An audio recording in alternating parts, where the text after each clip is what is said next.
आपुले मरण पाहिले म्या डोळा, तो झाला सोहळा अनुपम्य. तुकाराम महाराजांनी या ओळी नेमक्या कशा संदर्भात म्हटल्या असतील? या कोड्याचा उलगडा मला काही केल्या होत नाही.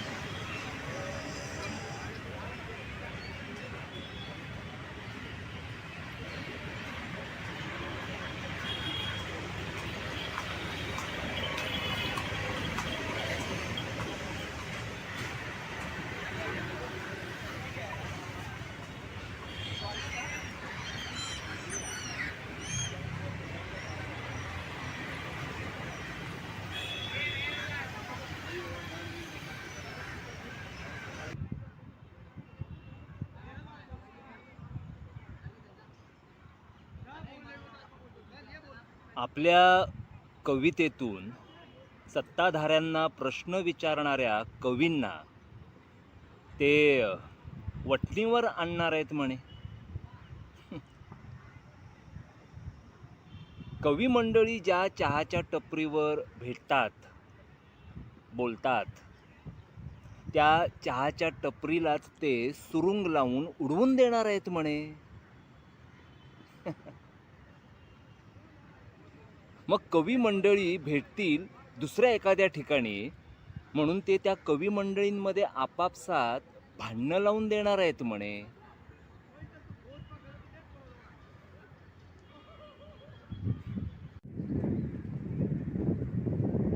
मग एकेका कवीला खिंडीत पकडून निरनिराळी प्रलोभनं दाखवली जाणार आहेत म्हणे. त्यांनी त्यांच्या कवितेतून सत्ताधाऱ्यांना प्रश्न विचारू नयेत म्हणून.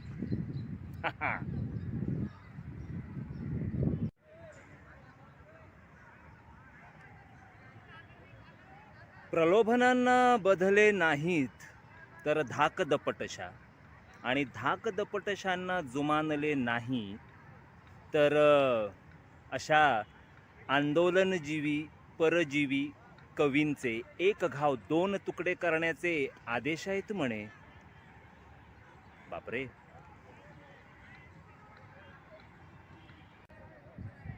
कुणी म्हणतं ही अफवा आहे, तर कुणी म्हणतं सावध राहा, ते तुमच्या मागावर आहेत.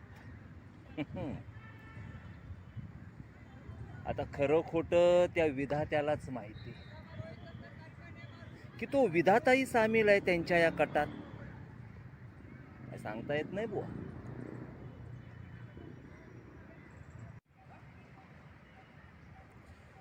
प्रश्न विचारणारा पिंट्याही आवडत नाही त्याच्या जन्मदात्या बापाला.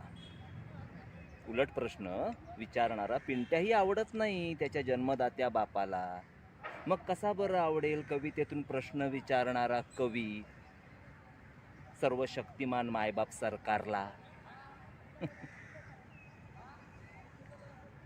अशा आंदोलनजीवी परजीवी कवींना ते आपल्या कवितेतून सत्ताधाऱ्यांना प्रश्न विचारतात म्हणून ते वठणीवर आणणार आहेत म्हणे. ही कवी मंडळी जिथे भेटतात, एकमेकांशी गप्पा मारतात, त्या चहाच्याच टपरीला सुरुंग लावून उडवून देणार आहेत म्हणे.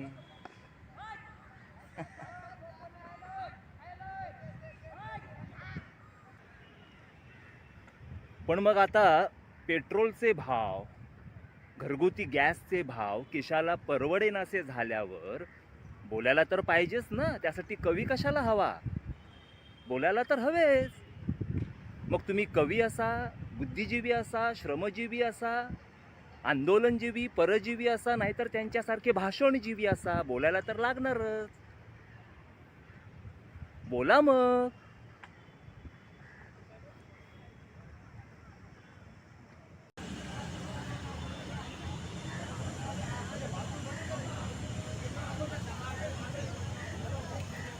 ही कसली भीती आहे?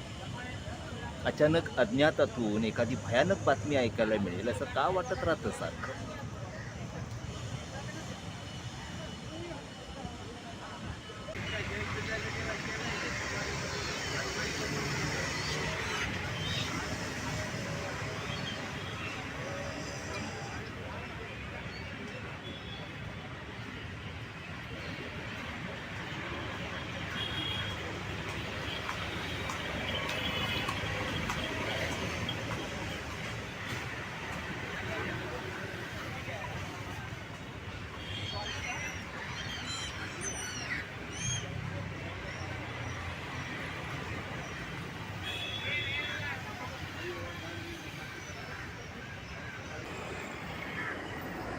कालचं दुःख आणि उद्याची आशा पुरवाळणाऱ्या मला वर्तमानाची चिमूट गालफडात भरून पचापच थुंकण्याचं व्यसन कधी लागलं ते कळलंच नाही.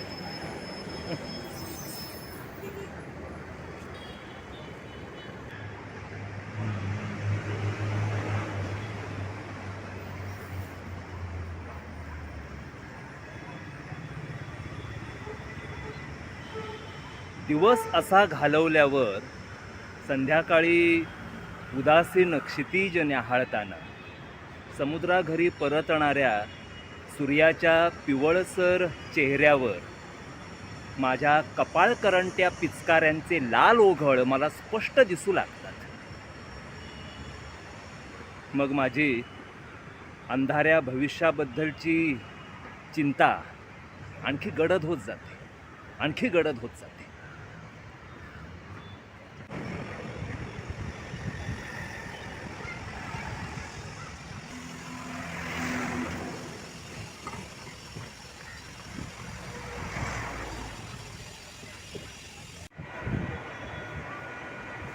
मग रात्री अल्कोहोलमध्ये भिजवलेल्या ओल्या कापडात मी माझं दुःख घट्ट बांधून ठेवतो आणि गाढ झोपी जातो.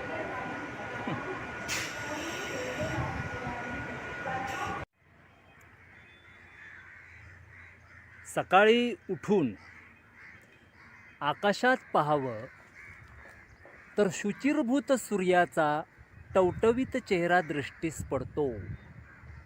त्याच्या त्या सौर ऊर्जेमुळे माझ्या सर्वांगात उत्साह संचारतो. पण तेवढ्यात रात्री अल्कोहोलच्या ओल्या कापडात बांधून ठेवलेल्या दुःखाला आलेले मोड जाणवतात. मग मी परत काय करतो तर वर्तमानाची चिमूट गालफडात भरून पचापच थुंकून संध्याकाळपर्यंत माझा वर्तमानातला सूर्य लाल बुंद करून टाकतो, भूत आणि भविष्याची नशा डोक्यात भिनवत.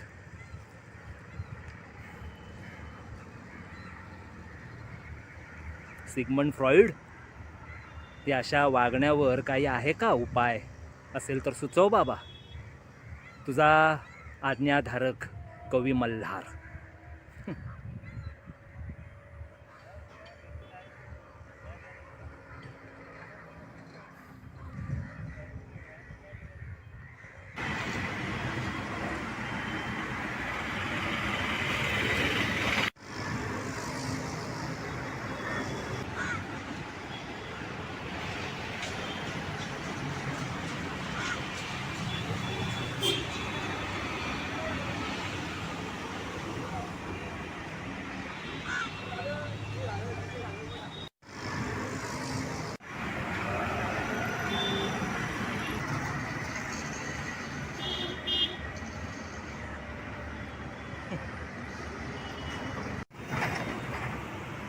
या पृथ्वीवर वावरणाऱ्या सूक्ष्माती सूक्ष्म सूक्ष्म किंवा स्थूल प्राणी मात्रांपैकी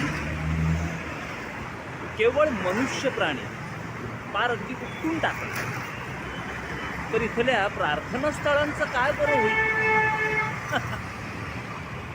कारण पृथ्वीवर वावरणाऱ्या मनुष्य प्राण्याव्यतिरिक्त कुठलाच सजीव प्रार्थनास्थळात जात नाही किंवा प्रार्थनास्थळ बांधतही नाही.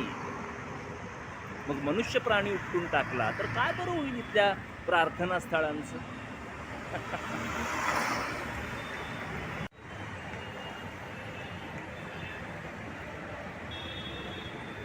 एक होता दगड, त्याला शेंदूर कोणी फासला. एक होता दगड, त्याची प्राणप्रतिष्ठापना कोणी करवली. एक होता दगड, त्याची पूजा कोणी आरंभली. एक होता दगड, त्याला नैवेद्य कोणी दाखवला. एक होता दगड, त्याला देवळात कोणी कोंबला. एक होता दगड, त्याच्या देवळाचा जीर्णोद्धार कोणी केला. एक होता दगड, त्याचं आलिशान मंदिर कोणी बरं बांधलं. एक होता दगड, त्याला नेटवर कोणी आणलं. एक होता दगड, त्याचे जगभर भक्त निर्माण कोणी केले. श्री दगडोबा संस्थान ट्रस्टला पैशांच्या राशीवर बसवलं कोणी? श्री दगडोबा संस्थान ट्रस्टला पैशांच्या राशीवर कोणी बसवलं?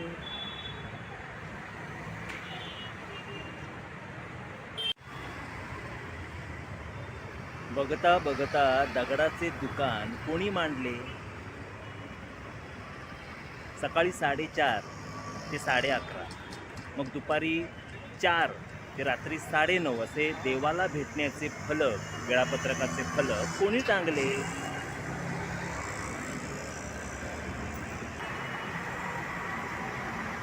ट्रस्टींनी देवाला भेटण्याचे असे वेळापत्रक ठरवले आणि मग गरीब बिचाऱ्या पापगुरू श्रमिकांच्या श्रद्धेचे वाटोळे झाले.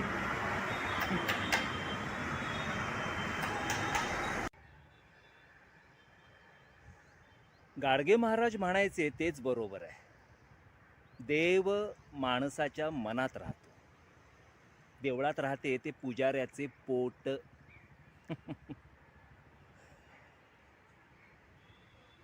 गोपाला गोपाला देवकी नंदन गोपाला, गोपाला गोपाला देवकी नंदन गोपाला, सांभाळ ही तुझी लेकरे पुण्य समजती पापाला.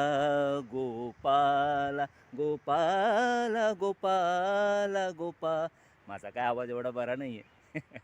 पण एक गाणं ऐका, यूट्यूबला आहे, सर्च करा, गोपाला गोपाला टाका, गाडगे महाराज येईल. ओके, चला भेटू, कवितेवर विचार करा. Bye bye.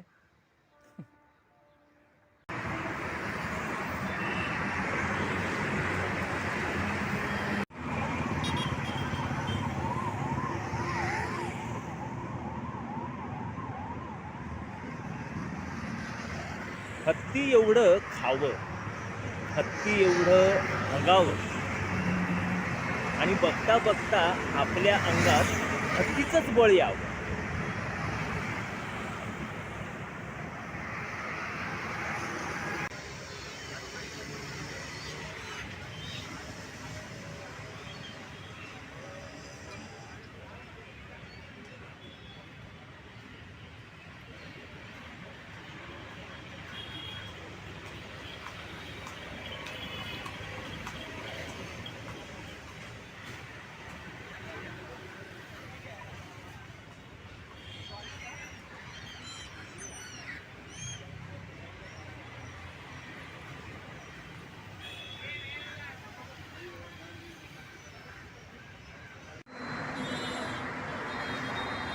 हत्ती एवढं अजस्त्र किंग साईज जगावं. पण हत्तीचं बळ म्हणजे सूक्ष्मतेचा खेळ सारा. माहूत आणि मुंगी यांचा जर का चढला पारा,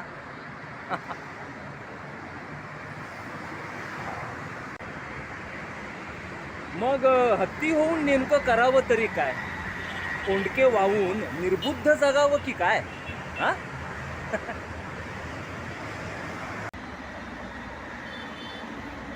हत्ती म्हणजे अवाढव्य, गणपतीला लाभलं जसं रूप भव्य दिव्य. पण हत्ती म्हणजे राजा नव्हे, राजाची ती सवारी असते. अवाढव्य हत्ती म्हणजे सर्कशीची नुसती शोभा असते.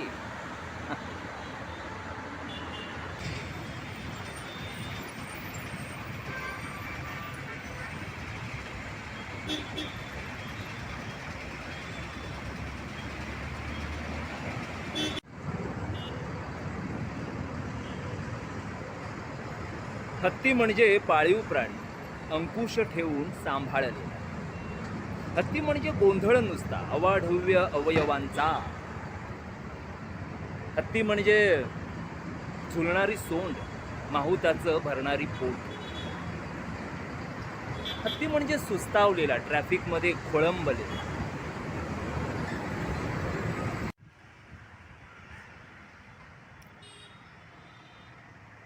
हत्ती असतो शांत शांत, साखळ दंडात जखडलेला.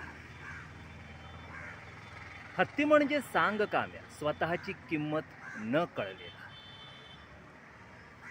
हत्ती म्हणजे स्वैराचारी, जणू दमन करणारा ब्रह्मचारी. आतल्या आत तो कुढत राहतो आणि माहुताचं शहाणपण सोंडेवरती तोलत राहतो.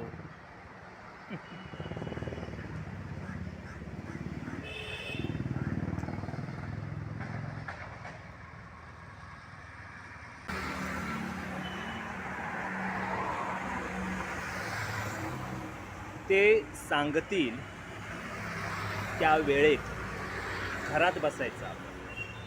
ते सांगतील त्याच वेळेत बाहेर पडायचं आपण. ते म्हणाले उठा की उठायचं, ते म्हणाले बसा की बसायचं, ते म्हणाले झोपा की झोपायचं. ते सांगतील तसंच वागायचं, कारण त्यांच्या हुकुमाचे ताबेदार आपण.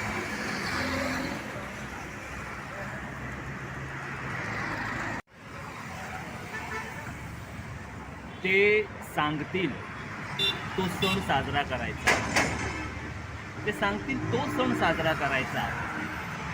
ते म्हणाले दिवाळी, तर दिवे लावून दिवाळी साजरी करायची आपण. ते म्हणाले शिमगा, तर शिमगा. ते सांगतील त्यांच्या नावाने बोंबलत सुटायचं आपण. ते सांगतील त्यांच्या तोंडाला काळं फासायचं आपण. ते सांगतील तसंच वागायचं आपण, कारण त्यांच्या हुकुमाचे ताबेदार आपण.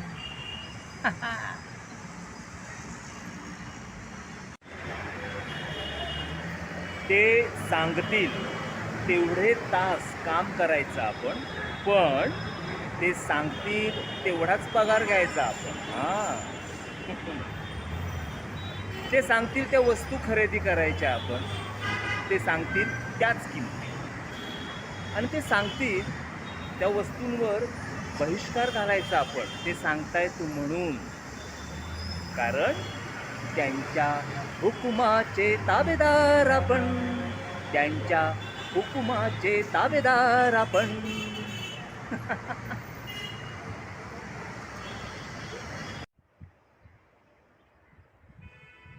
ते सांगतील ती नाटकं, ते चित्रपट पाहायचे आपण. त्यांना आवडणार नाहीत ती नाटकं, ते चित्रपट टाळायचे आपण. ते सांगतील त्या कलाकारांना डोक्यावर घेऊन नाचवायचे आपण, आणि तेच सांगतील कोणत्या कलाकारांना पायदळी तुडवायचे आपण. ते सांगतील त्या कलाकारांना पायदळी तुडवायचे आपण. ते सांगतील ती पुस्तकं वाचायची आपण. ते सांगतील बंदी घाला, त्या पुस्तकांवर निमूटपणे बंदी घालायची आपण. ते सांगतील ती भाषणं, ते सांगतील ती गाणी ऐकायची आपण. त्यांना पटणार नाहीत ती भाषणं, ती गाणी, त्यांच्याकडे पाठ फिरवायची आपण. कारण त्यांच्या लेखी कलाकार आणि तुम्ही, आम्ही, तुमच्या आमच्यासारखे सर्वसामान्य, हे सगळे सब घोडे 12%. त्यामुळे ते सांगतील तसंच वागायचं आपण, कारण त्यांच्या हुकुमाचे ताबेदार आपण. त्यांच्या हुकुमाचे ताबेदार आपण. ला ला ला ला ला ला ला ला ला.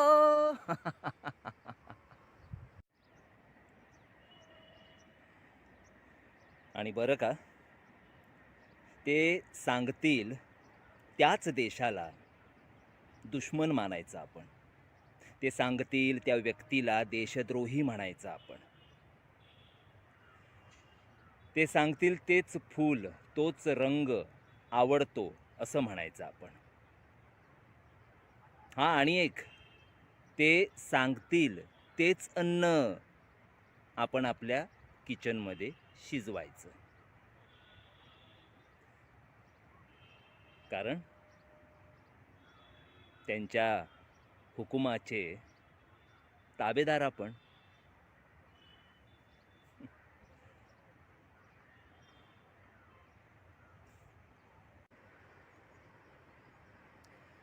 आता तुम्ही म्हणाल की लग्न बिग्न पण ते सांगतील त्याच मुलाशी किंवा मुलीशी करायचं का आपण?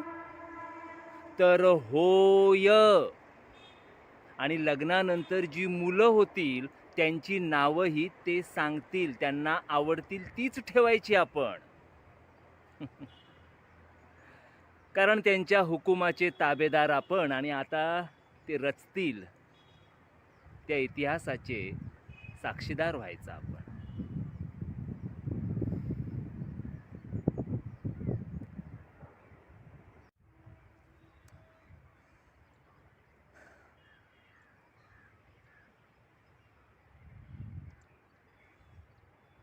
थोडक्यात काय तर आपापली सदसद विवेकबुद्धी चुलीत घालून ते सांगतील तसंच वागायचं.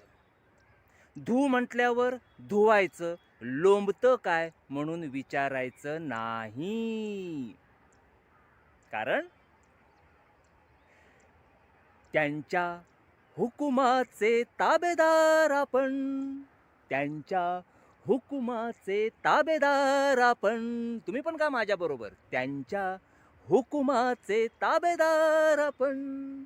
त्यांच्या हुकुमाचे ताबेदार आपण.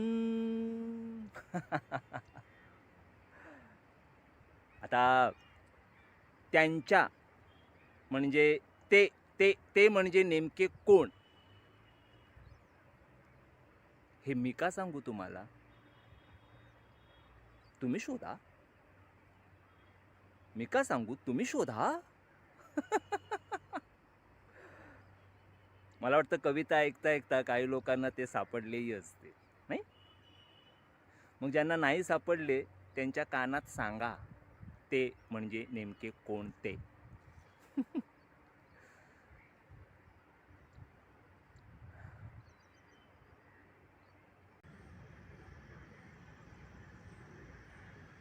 अंधकारात बुडवलेलं भाल्याचं पातं म्हणजे ते पूर्वी नाही का लेखणी शाईत बुडवून लिहायचे तसं. अंधकारात बुडवलेलं भाल्याचं पातं मी माझ्या बुबुळांमध्ये खुपसून घेतो. अंधकारात बुडवलेलं भाल्याचं पातं तूही तुझ्या बुबुळांमध्ये खुपसून घे.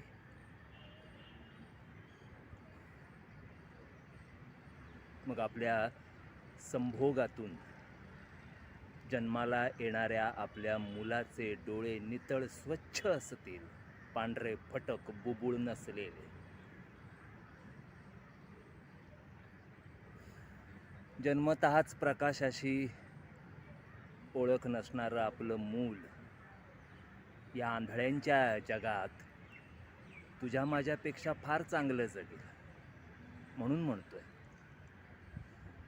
अंधकारात बुडवलेलं भाल्याचं पातं मी माझ्या डोळ्यात बुबुळात खुपसून घेतो. तूही घे तुझ्या बुबुळांमध्ये खुपसून.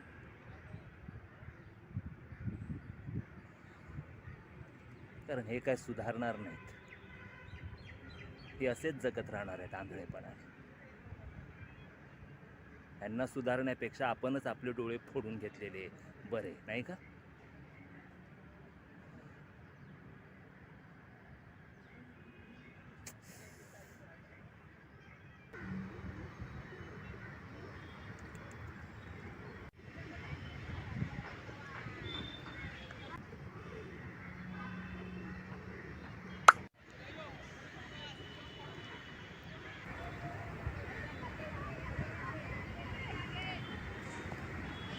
तू व्हावस फुलपाखरू, मी होईन तुझ्या पंखांवरले रंग कधीच पुसले न जाणारे. कुठल्याही चित्रकाराच्या पॅलेटमध्ये न सापडणारे आगळे वेगळे रंग.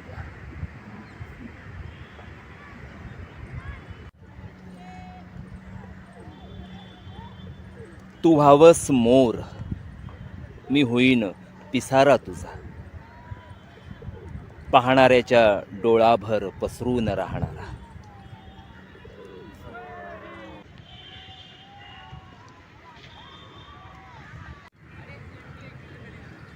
तू व्हावस पोपट, मी होईन लालबुंद चोच तुझी. जणू हिरवा शालू नेसलेल्या सुहासिनीच्या भाळावरलं कुंकू जसं.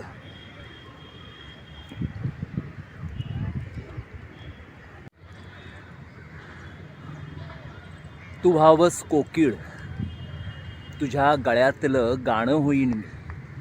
कुहू कुहू कोहम सोहम नाद आळवत राहीन मी.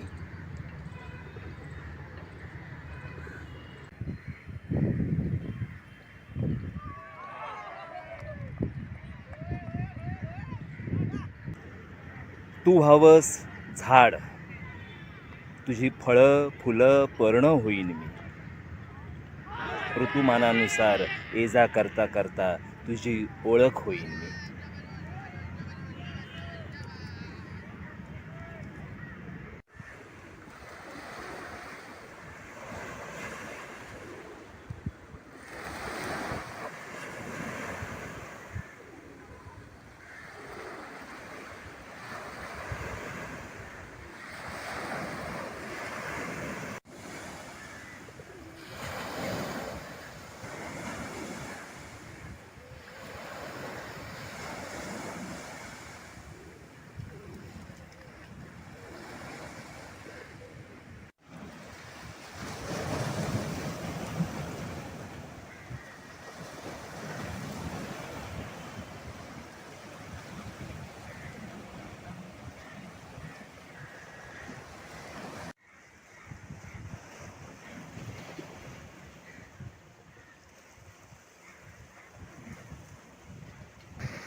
तू व्हावस पृथ्वी, आकाश होईन मी. तुझ्या माझ्या संबंधांचा भास का होईना, पण त्या क्षितिजावरती सतत तुला चिकटून राहील.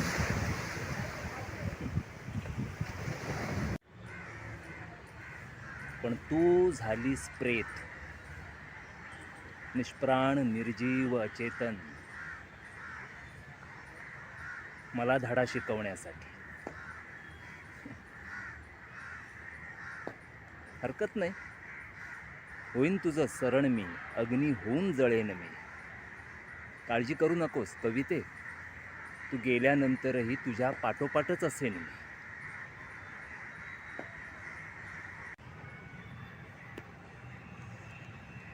दोघं जळून खाक होऊयात, पुनर्जन्मावर विश्वास ठेवूयात. हवं तर पुढल्या जन्मात तू हो कवी, मी होईन कविता. पण कविते, प्रत्येक जन्मात एकमेकाला सरणावर जाईपर्यंत सोबत करूयात.